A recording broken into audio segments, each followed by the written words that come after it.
they have created the stories and the speculation and the questioning about the origin of both children.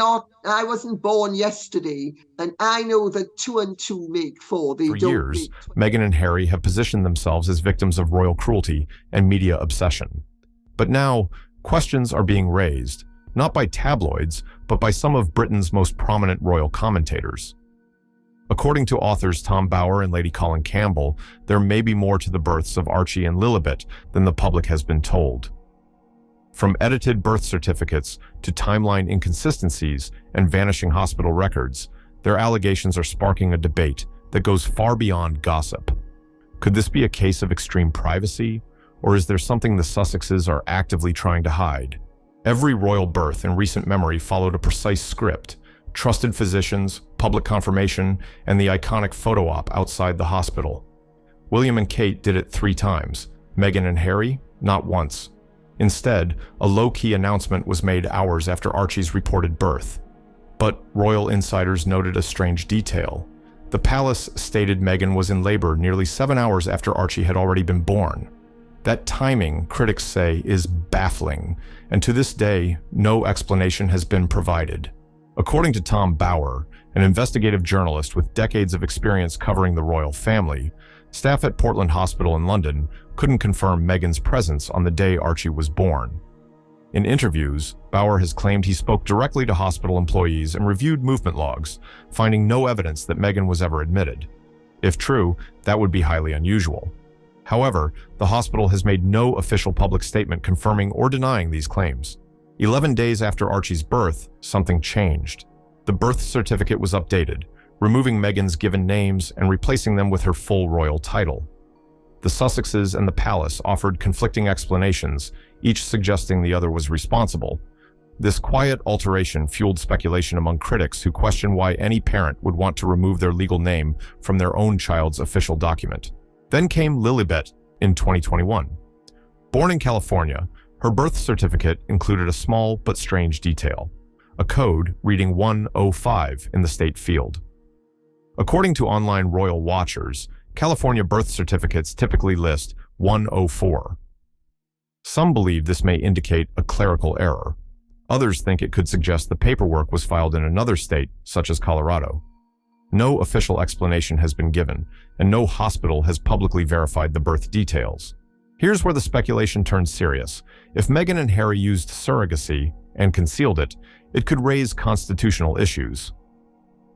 UK law states that royal heirs born via surrogate must be declared for succession purposes. Lady Colin Campbell has argued that, without clear confirmation of natural births, Archie and Lilibet's royal status could be called into question. It's important to note, there is no evidence confirming surrogacy was used.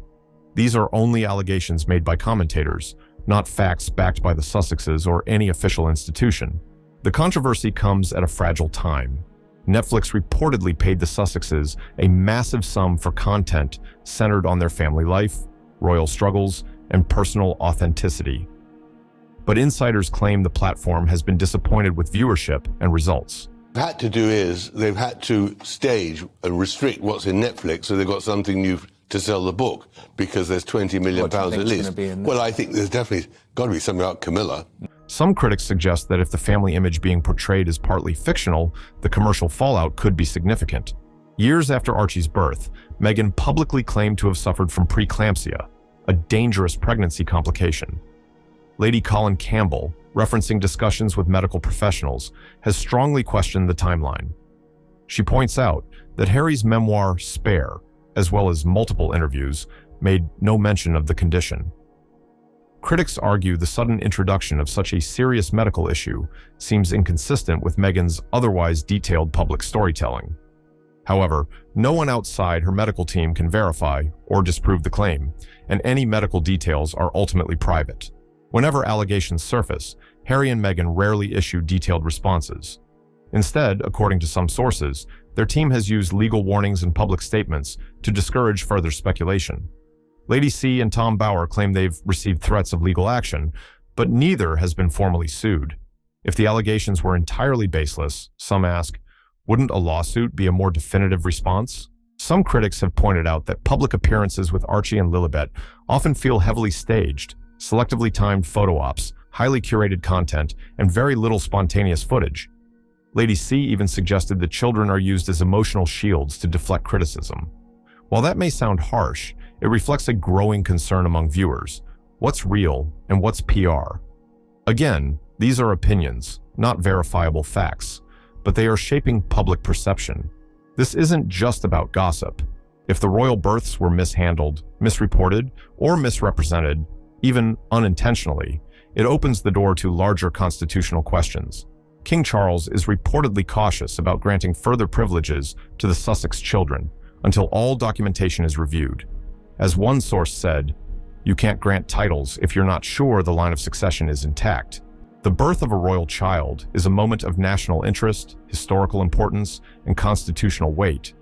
In this case, conflicting stories, mysterious edits, and unanswered questions have created a vacuum, and that vacuum is being filled with speculation, controversy, and doubt. Meghan and Harry maintain their right to privacy, but as public figures and as parents to children in the line of succession, they also face the weight of public accountability. So the question remains, is this just a privacy decision gone too far, or something much bigger?